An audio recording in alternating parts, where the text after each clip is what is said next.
there is no hack, there is no silver bullet. Are all these things gonna, oh my God, you're right. What was I thinking? And when I say online, I mean internet, not like on a line at a store.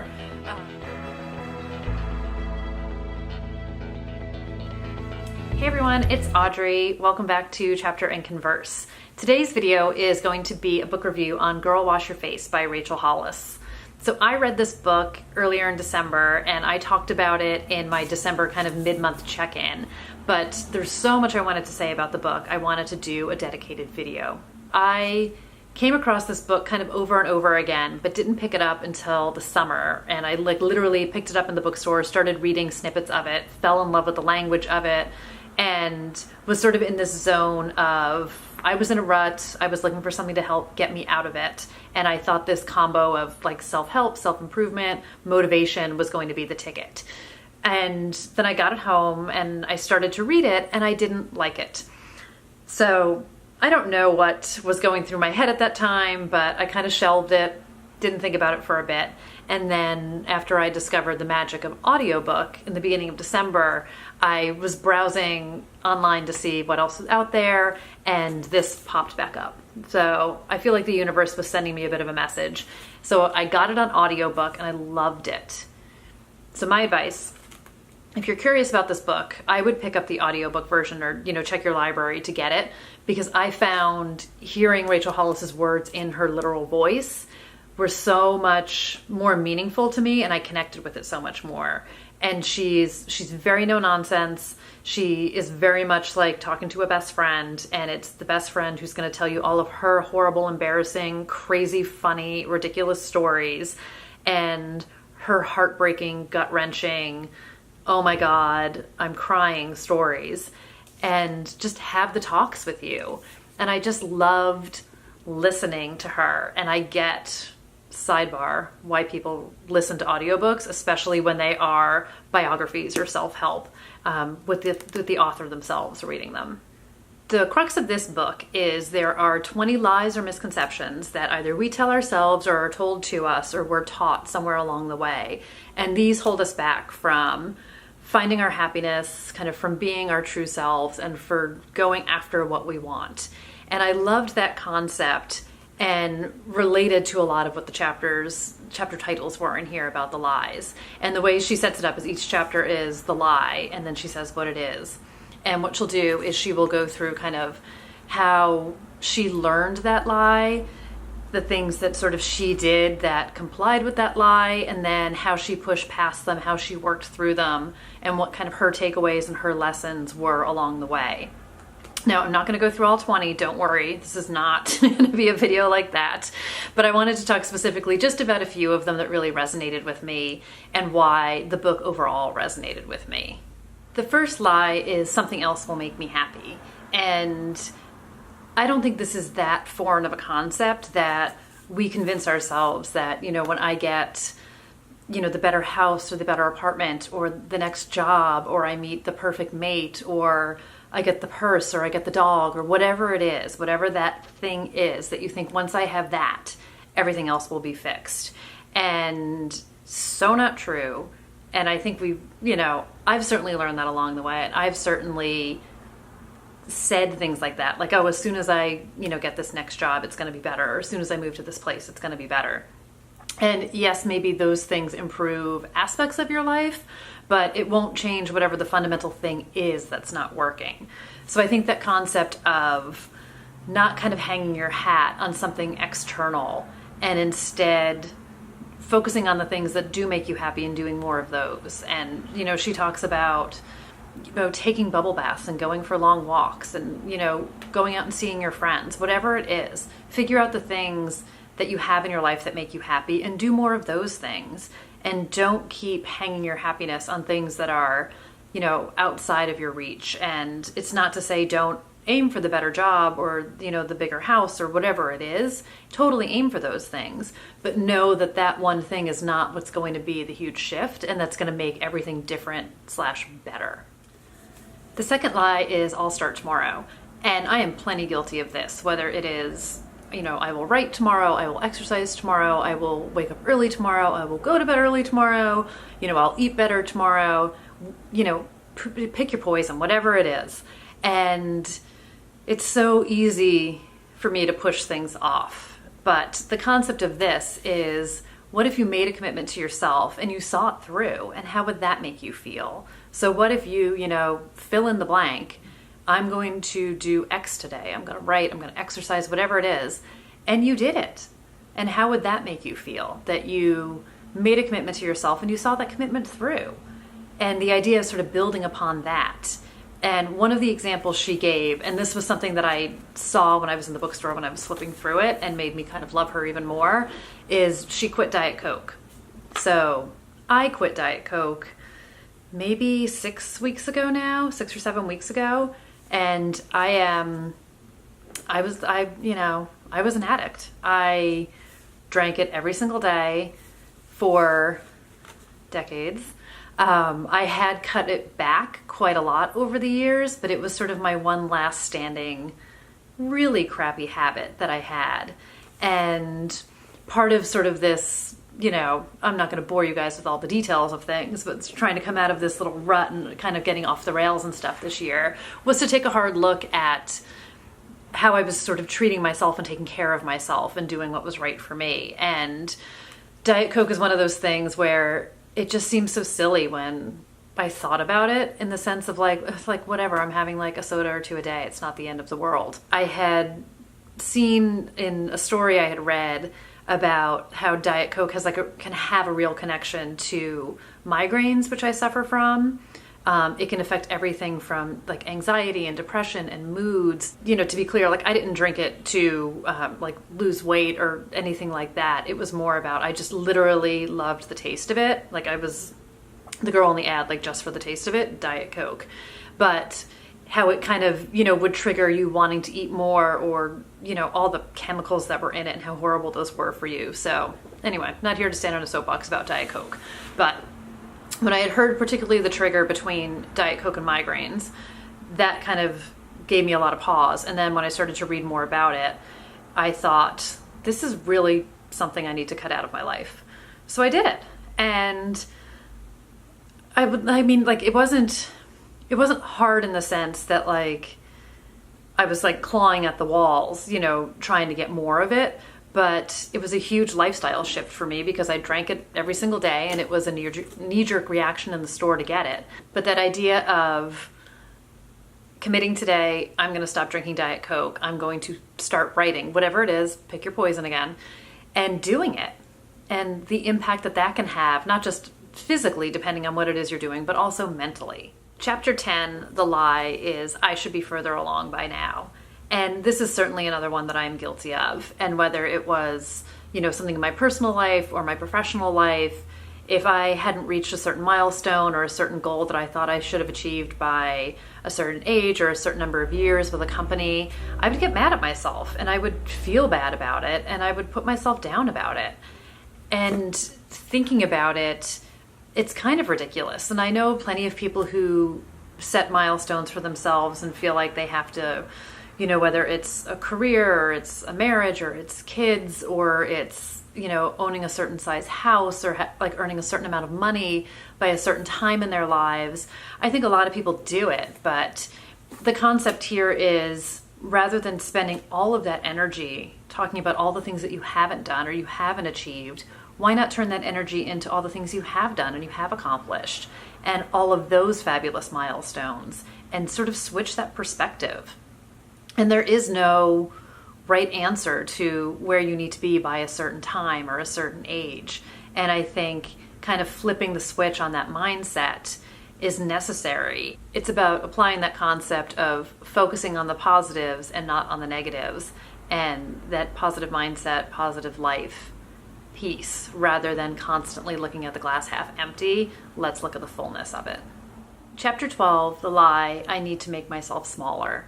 And this is a concept around sort of apologizing for who we are and apologizing for maybe what your dreams are. And she talks about kind of a few different things, but one of the things she talks about is being at a conference and there being other bloggers there, and she's meeting them and people sort of shrugging off and being like, oh, that's just my hobby, even though these are crazy successful bloggers or YouTubers or entrepreneurs. And rather than owning, maybe this started out as a hobby for some people, but they became very successful at it. And rather than throwing their arms around it and celebrating it, they're still kind of shrugging it off to the side.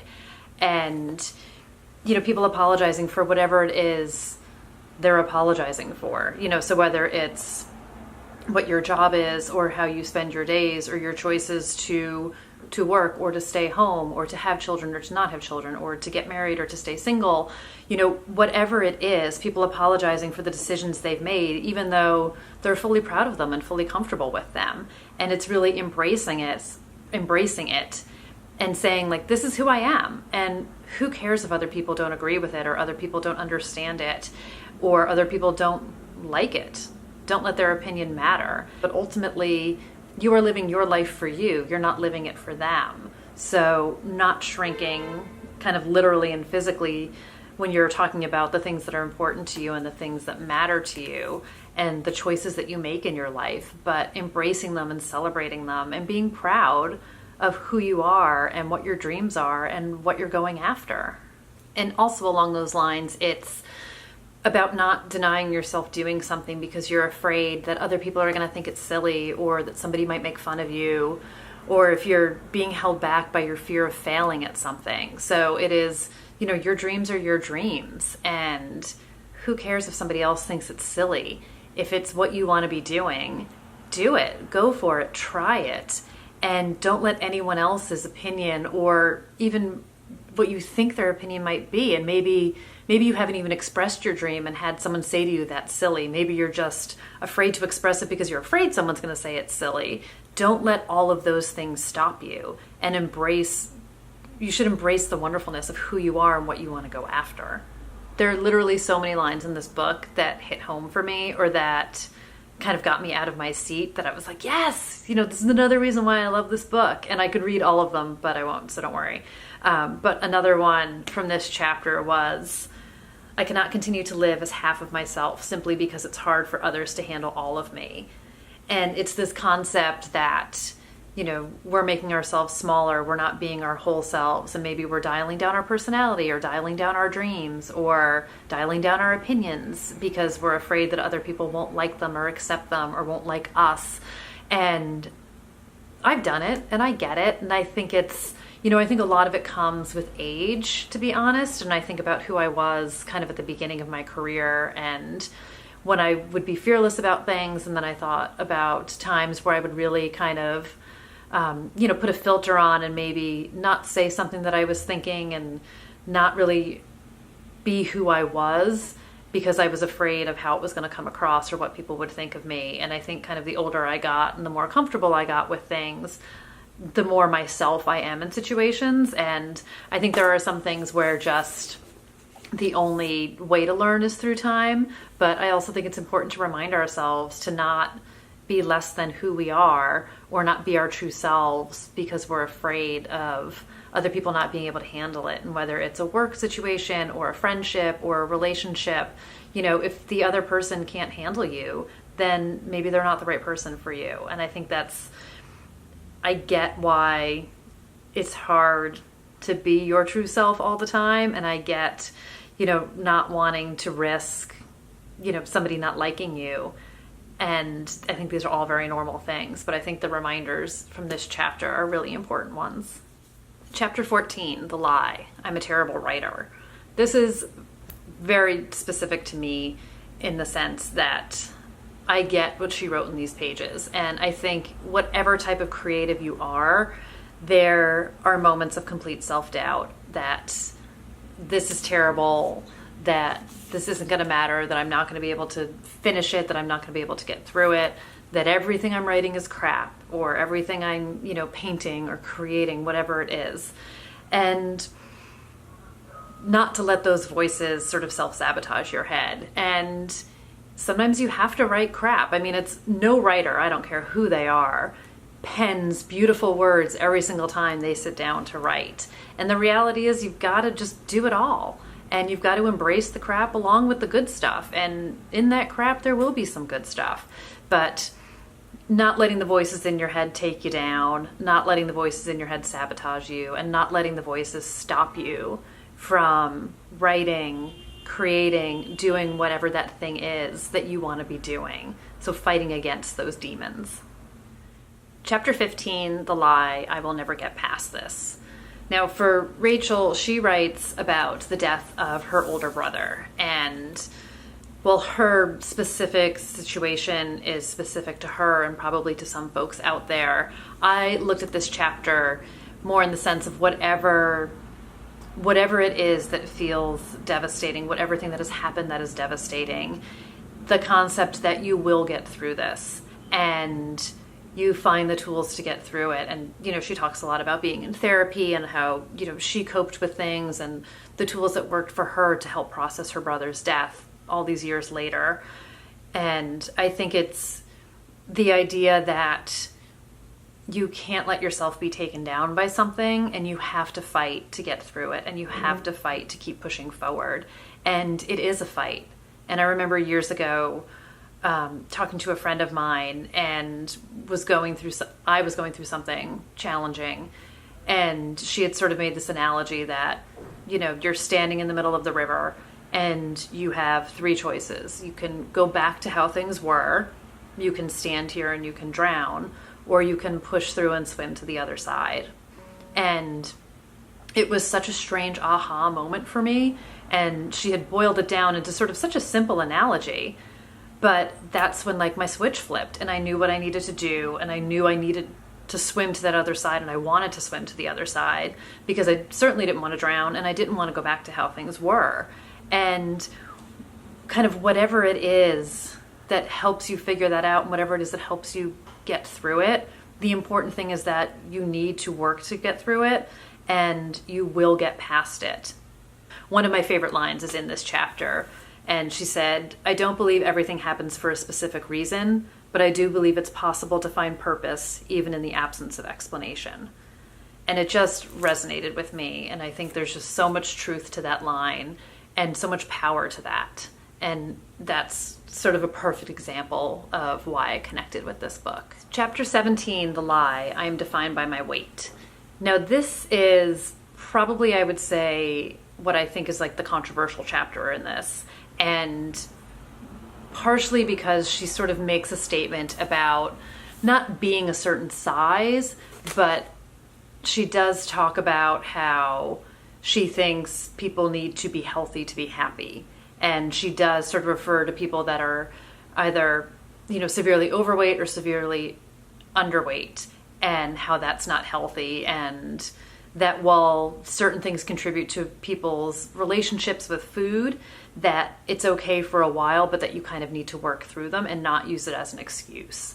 And I am not 100% on board with kind of everything she says in this chapter. And she even writes in it I know this is going to get me hate, and I know that this is controversial, but this is what I think. And that's fine. This is her book and this is her opinion. My takeaway from this chapter was more that I do feel personally that when I am taking care of myself, I do feel better. I don't subscribe to any kind of a diet or eating lifestyle where you are cutting things out or there's any kind of elimination.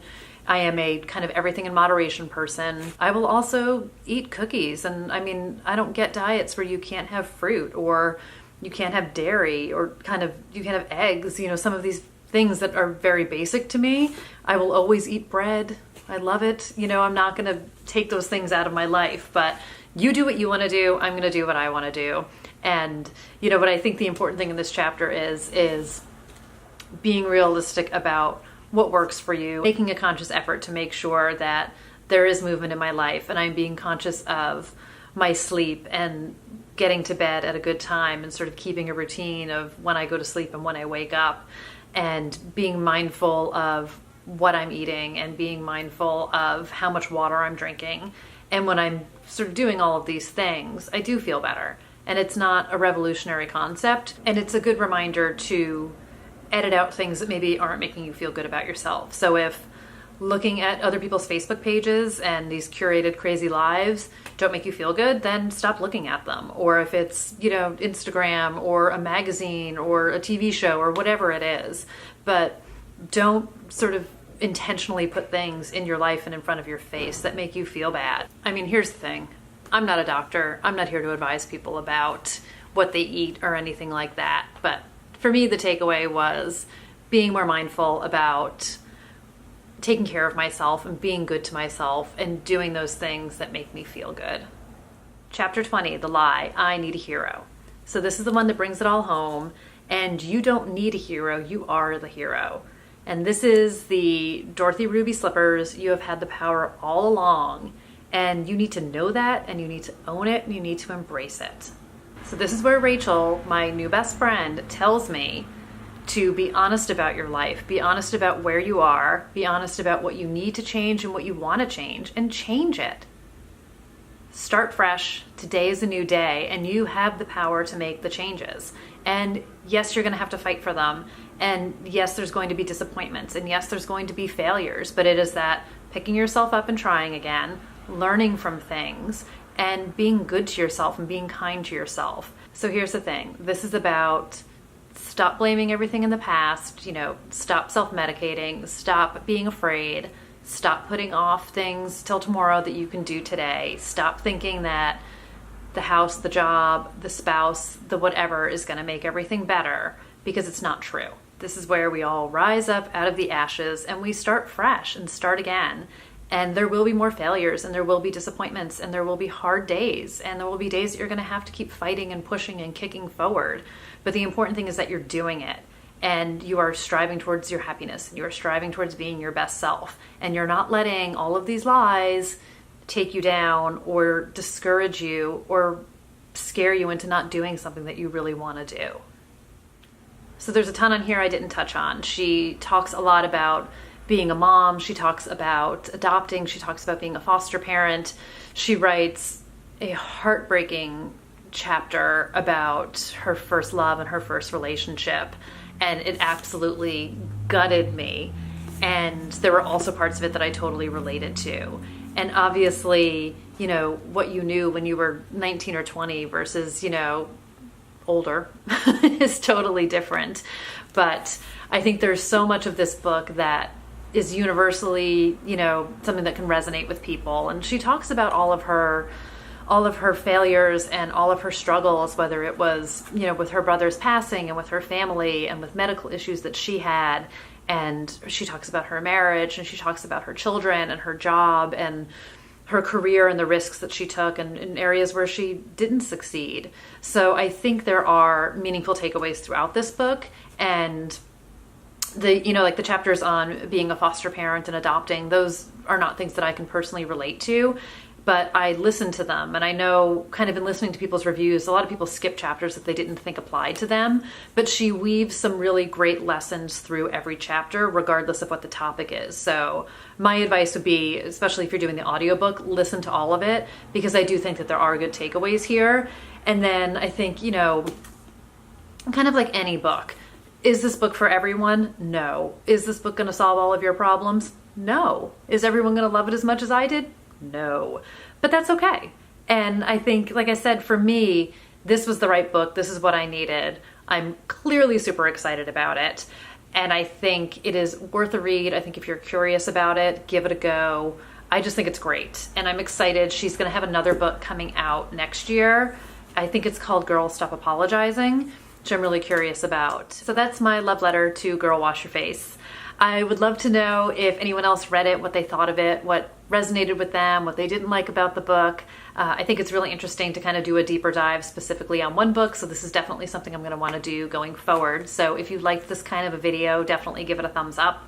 Thank you for listening and spending some time here today, and I will see you again soon. Bye.